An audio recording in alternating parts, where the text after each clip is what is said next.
Assalamualaikum warahmatullahi wabarakatuh. Jumpa lagi dengan saya Catur Febri Nur Syahid. Pada kesempatan kali ini kita akan mereview sebuah buku ajar pendidikan agama Islam untuk lingkup madrasah atau sekolah. Nah, pada kesempatan kali ini kebetulan saya ada buku pegangan tentang sejarah kebudayaan Islam untuk tingkatan madrasah aliyah kelas 10. Nah, buku ini merupakan buku keluaran dari Kementerian Agama Republik Indonesia, cetakan ke-1 pada tahun 2014 dengan model pembelajaran saintifik kurikulum 2013. Nah, seperti yang kita ketahui bahwasanya kurikulum 2013 atau Kurtilas ini merupakan kurikulum terbaru menggantikan kurikulum sebelumnya, yaitu kurikulum 2006 atau yang lebih populer dengan istilah KTSP, yaitu kurikulum tingkat satuan pendidikan. Nah, di dalam Kurtilas ini tupoksinya adalah sebagai pembentukan karakter siswa. Nah, harapannya siswa mampu memenuhi 4 aspek pembelajaran, yaitu yang pertama ada aspek spiritual, yang kedua ada aspek sikap atau sosial, yang ketiga ada aspek pengetahuan, dan yang keempat atau yang terakhir ada aspek skill atau keterampilan. Nah, dengan menggunakan model pembelajaran saintifik ini, harapannya siswa dapat mencapai atau memenuhi harapan-harapan sebelumnya dari 4 aspek itu. Nah, dalam pembelajaran ini nantinya di dalam buku ini akan dijelaskan mengenai model pembelajaran saintifik, yaitu yang pertama ada mengamati, ada menanya, ada mengumpulkan informasi, kemudian ada mengasosiasi, dan yang terakhir ada mengkomunikasikan. Jadi 5 langkah ini nanti akan dibahas atau akan dijelaskan di dalam buku ajar ini.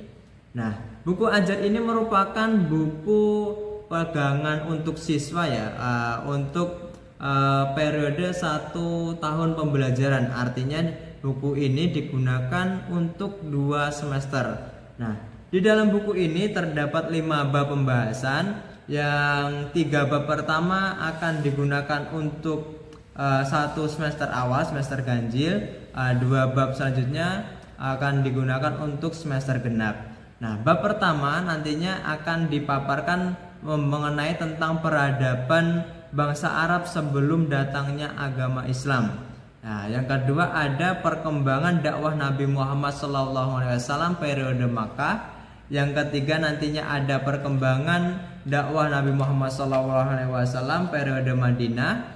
Masuk ke bab 4 ini semester genap, nantinya akan membahas tentang sejarah perkembangan Islam pada masa Khulafaur Rasyidin. Dan yang kelima adalah strategi dan substansi dakwah para Khulafaur Rasyidin ini nantinya. Nah, nggak usah panjang lebar, mari kita lihat bagaimana modal pembelajaran yang diterangkan atau yang dicantumkan dalam tiap bab dalam buku ini.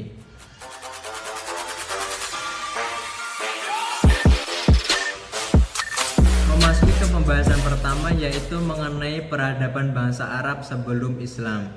Nah, di sini hal pertama yang disuguhkan di dalam buku ini adalah adanya kompetensi inti dan kompetensi dasar. Baru kemudian setelah itu disuguhkan beberapa gambar-gambar yang berkaitan dengan tema yang akan dibahas. Di sini berkaitan tentang peradaban bangsa Arab sebelum Islam, disuguhkan yang gambar pertama itu adanya bentuk semacam patung atau bentuk semacam sesembahan bangsa Arab sebelum datangnya Islam. Yang kemudian ada gambar kedua yaitu peta kota Makkah sebelum Islam. Nah, menariknya di dalam buku ini juga diberikan semacam kolom komentar. Jadi setelah para siswa ini mengamati gambar-gambar tersebut, pastinya kan para siswa memiliki gambaran atau pemikiran mengenai gambar tersebut. Jadi kolom komentar ini disediakan untuk menampung segala aspirasi atau bentuk pemikiran mereka mengenai gambar yang telah mereka amati. Nah, setelah itu baru para siswa ini akan diajak ke pembahasan materinya. Nah, di dalam buku ini juga telah disediakan yang namanya peta konsep. Di sini peta konsep peradaban bangsa Arab sebelum Islam. Yang pertama dibahas adalah bagaimana sih bentuk peribadahan bangsa Quraisy sebelum Islam. Yang kedua adalah bagaimana kondisi sosial masyarakat Quraisy sebelum datangnya Islam. Nah, baru kemudian setelah selesai, para siswa ini akan dibentuk menjadi beberapa kelompok untuk mendiskusikan persoalan-persoalan yang diberikan oleh guru mengenai tema yang mereka bahas. Nah, setelah selesai, jawaban mereka dikumpulkan atau dipresentasikan mengikuti arahan dari guru pengajarnya. Nah, setelah itu sebagai bentuk tugas pribadi, para siswa diwajibkan untuk menuliskan ibroh atau yang namanya bentuk pengajaran kira-kira dari pembahasan itu tadi yang bisa dijadikan pengajaran untuk kehidupan sehari-hari itu kira-kira apa saja seperti itu. Nah, kemudian mari kita simak ke pembahasan mengenai ke bab kedua, yaitu bagaimana perkembangan dakwah Nabi Muhammad SAW periode Makkah. Baik, memasuki ke pembahasan bab kedua, yaitu perkembangan dakwah Rasulullah SAW periode Makkah. Nah, sebenarnya di dalam bab kedua ini konsep pembahasannya masih sama seperti bab pertama. Yang pertama disuguhkan kompetensi inti, terus ada kompetensi dasar, disuguhkan gambar, ada bentuk kolom komentar lagi, baru ke pembahasan lagi seperti itu. Namun di dalam bab kedua ini membahas mengenai tentang dakwah Nabi Muhammad SAW di Makkah. Yang pertama dijelaskan bagaimana sih sejarahnya dakwah Rasulullah SAW penyebaran Islam di kota Makkah. Yang kedua adalah bagaimana substansi dan strategi dalam penyebaran dakwahnya.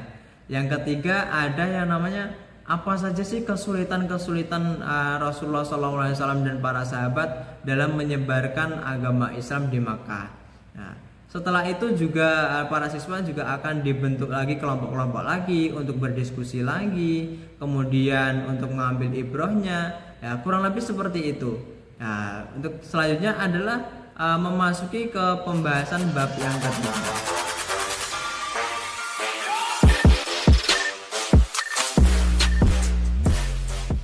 Memasuki ke pembahasan bab ketiga, yaitu bagaimana perkembangan dakwah Nabi Muhammad SAW periode Madinah. Nah, sebenarnya masih sama dengan konsep-konsep di bab pertama dan kedua. Di bab ketiga ini juga sama. Yang pertama disuguhkan yang namanya kompetensi inti dan juga ada kompetensi dasar. Terus disuguhkan pula gambar-gambar yang berkaitan dengan tema. Nah, di sini ada dua gambar yang dapat diamati oleh siswa. Yang pertama ada gambar kota Yasrib sebelum kedatangan Islam. Yang kedua adalah bentukan kota Yasrib atau gambar kota Yasrib setelah kedatangan Islam. Nah, kota Yasrib ini secara singkat adalah Yasrib nama kota sebelum datangnya Islam. Setelah datangnya Islam, Yasrib ini berubah atau berganti nama menjadi Madinah Munawwaroh. Nah, di sini juga terdapat peta konsep pembahasan mengenai perkembangan dakwah Nabi Muhammad SAW periode Madinah. Yang pertama adalah mengenai apa sih alasan atau penyebab Nabi Muhammad SAW dan para sahabat hijrah dari kota Makkah ke Madinah. Yang kedua adalah bagaimana substansi dan strategi yang digunakan Rasulullah dalam berdakwah di kota Madinah. Yang ketiga adalah kebijakan-kebijakan apa yang dilakukan Rasulullah. Yang keempat adalah bentuk-bentuk keberhasilannya apa. Yang kelima adalah faktor pendukung atau faktor pendorong yang menjadikan dakwah Rasulullah di kota Madinah itu sukses itu apa gitu. Nah, setelah selesai pembahasan, maka para siswa juga akan dibentuk menjadi beberapa kelompok-kelompok lagi untuk membahas persoalan-persoalan yang ditanyakan oleh guru pengajarnya. Nah, setelah itu para siswa sebagai tugas individu atau tugas pribadi untuk mengambil atau kira-kira ibroh atau pengajaran apa yang dapat diterapkan dari pembahasan seperti ini. Nah, kemudian setelah itu mari kita memasuki ke pembahasan semester genap ya pembahasan bab 4, yaitu mengenai sejarah perkembangan Islam pada masa Khulafaur Rasyidin. memasuki ke pembahasan bab 4, yaitu sejarah perkembangan Islam pada masa Khulafaur Rasyidin. Sebenarnya konsepnya yang ada di dalam buku ini sama seperti dengan bab-bab sebelumnya, yaitu adanya kompetensi inti, kompetensi dasar, terus disuguhkan gambar, ada kolom komentar, kemudian masuk ke peta konsep. Nah, di sini juga sama seperti sebelumnya, peta konsepnya secara sederhana, secara jelas, mudah untuk dipahamin juga. Nah, di dalam pembahasan bab 4 ini, sejarah perkembangan Islam pada masa Khulafaur Rasyidin, yang dibahas pertama adalah mengenai bagaimana proses pemilihannya. Yang kedua adalah bagaimana biografi para khalifah ini. Yang ketiga adalah bagaimana strategi dakwahnya. Nah, setelah selesai pembahasan, seperti biasa para siswa akan dibentuk menjadi kelompok-kelompok untuk berdiskusi lagi. Nah, menariknya setelah itu para siswa dianjurkan untuk bercerita tentang pengalaman pribadi mengenai proses pemilihan kepemimpinan. Mereka disuruh untuk bercerita bergantian dengan yang lainnya. Nah, setelah itu baru sebagai tugas individu atau tugas pribadi, para siswa disuruh untuk menuliskan apa ibrah atau pengajaran yang dapat diambil dari pembahasan kali ini. Nah, selanjutnya dalam bab 5 akan dijelaskan lebih gamblang lagi mengenai substansi atau strategi dakwah apa yang akan digunakan oleh para Khulafaur Rasyidin ini.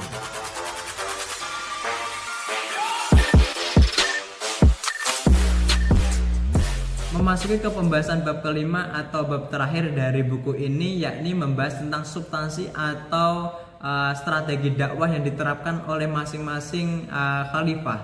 Nah, secara konseptual, kalau susunan di bab 5 ini sama halnya dengan seperti di bab pertama sampai dengan bab keempat, yakni ada kompetensi inti, kompetensi dasar, ada gambar-gambar yang sesuai dengan tema, ada kolom komentar, ada juga peta konsep dan lain sebagainya. Di dalam peta konsep ini dijelaskan apa saja yang akan dibahas di bab kelima ini. Yang pertama membahas mengenai strategi dakwahnya. Yang kedua adalah apa saja prestasi-prestasi atau kebijakan-kebijakan yang diterapkan oleh masing-masing khalifah. Nah, setelah selesai membahas itu, seperti biasa para siswa akan dibentuk menjadi beberapa kelompok untuk berdiskusi tentang soal-soal yang diberikan oleh seorang guru atau oleh gurunya. Nah, setelah itu sebagai tugas individu, para siswa diwajibkan untuk menulis ibrah lagi, bentuk-bentuk pengajaran apa saja yang dapat diambil dari pembahasan kali ini. Nah, selain itu di dalam buku ini juga terdapat glosarium.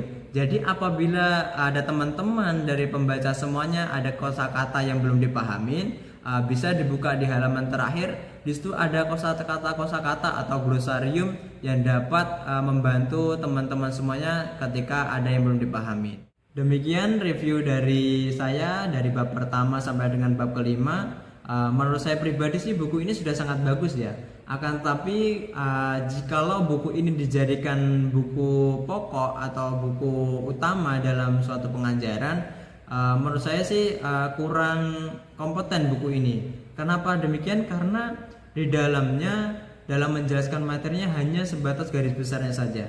Banyak sekali cerita-cerita yang secara mendetail tidak dijelaskan secara menyeluruh di dalam buku ini. Jadi kalau saran saya pribadi kepada teman-teman semuanya maupun kepada tenaga pendidik, apabila menjadikan buku ini sebagai buku pokok, alangkah baiknya untuk mencarikan tambahan referensi. Karena seperti yang saya sampaikan bahwasanya materi-materi yang dijelaskan di dalam ini dari bab pertama sampai dengan bab 5, materinya dijelaskan hanya sebatas garis besarnya saja. Akan tetapi secara konseptual sesuai dengan model pembelajaran saintifik. Menurut saya sih ini sudah cukup bagus ya.